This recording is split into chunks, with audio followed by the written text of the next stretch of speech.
오늘 본문은 하나님께서 주신 계명과 규례와 법도를 지켜야 할 때가 언제인지를 보여주고 있습니다. 물론 신명기 6장 1절에 그때가 언제인지가 분명하게 나오죠. 이는 곧 너희의 하나님 여호와께서 너희에게 가르치라고 명하신 명령과 규례와 법도라. 너희가 건너가서 차지할 땅에서 행할 것이니. 다시 말해 하나님께서 주신 계명과 규례와 법도는 이스라엘 백성들이 하나님께서 주시는 약속의 땅에 들어가서 지켜야 합니다.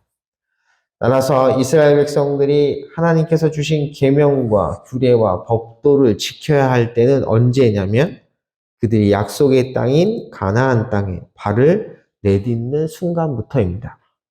하지만 오늘 본문은 그보다 좀 더 구체적인 상황에 대해서 알려주고 있습니다. 10절 상반절에서 모세는 이스라엘 백성들에게 하나님께서는 너희들을 약속의 땅으로 들어가게 하실 것이라고 말합니다.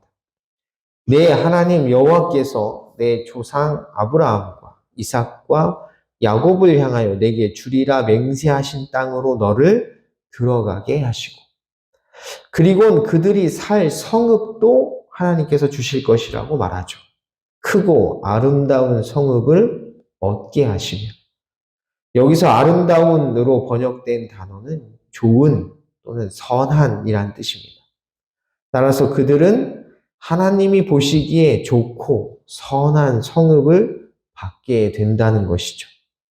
이어지는 11절을 보면 그들은 집도 얻게 될 것입니다. 내가 집을 얻게 하십니다. 다시 말해 하나님께서는 그들에게 살 집도 주신다는 것입니다.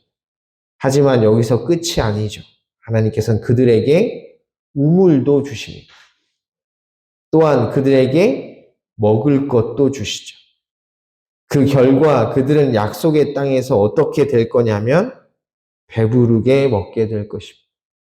내게 배불리 먹게 하실 때. 그런데 이어지는 12절을 보면 모세는 너희가 그렇게 약속의 땅에서 배부르게 먹을 때 바로 그때를 조심하라고 경고합니다. 너는 조심하여. 여기서 조심하다라고 번역된 단어는 지키다, 보호하다라는 뜻입니다.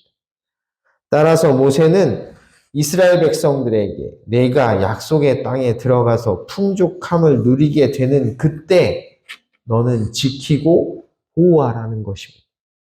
뭘 지키고 보호해야 하냐면 그 다음 구절에 나옵니다. 너를 애굽 땅 종되었던 집에서 인도하여 내신 여호와를 잊지 말고 약속의 땅에 들어가서 풍족함을 누리게 될 때 바로 그때 이스라엘 백성들이 지키고 보호해야 하는 것은 바로 여호와 하나님에 대한 신앙입니다. 그들은 약속의 땅에서 풍족함을 누리게 되는 그때 하나님이 자신들을 애굽의 종에서 건져내신 구원의 하나님이시라는 것을 잊어서는 안 됩니다. 여러분 이 말을 거꾸로 말하면 무슨 의미입니까? 그들이 약속의 땅에서 풍족함을 누리게 되면 그들은 어떻게 된다는 거죠? 하나님을 잊어버린다는 것입니다.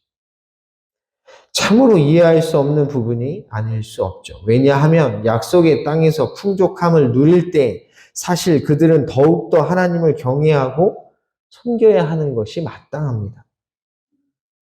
왜입니까? 지금 그들이 누리고 있는 모든 것이 다 하나님이 주신 것이기 때문이죠. 땅도 성읍도 그리고 집과 우물 모든 것이 다 하나님께서 주신 것입니다. 여기서 주목해야 할 것이 하나 있는데 그것은 하나님께서 그들에게 주셨다는 것의 진정한 의미입니다. 10절 하반절을 보면 하나님께서는 이스라엘 백성들에게 성읍을 주셨는데 그 성읍을 이렇게 말합니다. 네가 건축하지 아니하 크고 아름다운 성읍을 얻게 하십니다. 여러분 여기서 하나님께서 성읍을 주셨다는 것의 의미가 무엇입니까? 하나님께서 그들이 살 수 있는 성읍을 지을 수 있도록 해주셨다는 의미가 아닙니다. 말 그대로 성읍 그 자체를 주셨다는 것이죠. 다시 말해 그들은 벽돌 한 장 나르지 않고 성읍을 받은 것입니다. 11절에는 하나님께서 그들에게 집을 주셨다고 나오는데 이 역시 마찬가지입니다. 네가 채우지 아니한 아름다운 물건이 가득한 집을 얻게 하시며 그들은 집을 짓는데 아무것도 한 것이 없습니다. 어디 그뿐입니까? 집에서 살 수 있는 준비조차 한 게 없습니다. 그렇다면 그들이 받은 우물은 또 어떻습니까? 그들이 마실 물이 필요해서 우물을 팠더니 하나님께서 물이 나오도록 해주신 게 아니에요. 11절을 보면 그들은 삽질 한 번 한 적이 없다는 것을 분명하게 알 수 있습니다. 네가 파지 아니한 우물을 차지하게 하시며 심지어 그들의 배를 풍족하게 해주는 과일나무 역시 그들이 심은 나무가 아닙니다. 내가 심지 아니한 포도원과 감람나무를 차지하게 하사. 이처럼 그들이 지금 누리고 있는 것들 중에서 그들의 수고와 애씀이 들어간 것은 단 하나도 없습니다. 그럼 다 누가 하신 거죠? 네, 하나님이 하신 거예요. 따라서 그들이 풍족함을 누릴 때 그들은 더욱더 하나님께 감사하며 은혜를 베풀어 주신 하나님만을 섬기고 경배해야 마땅하죠. 그런데 하나님께서는 그들이 그렇게 하지 않을 것이라는 것을 분명하게 아십니다. 그렇게 모세를 통해 경고하시는 것이죠.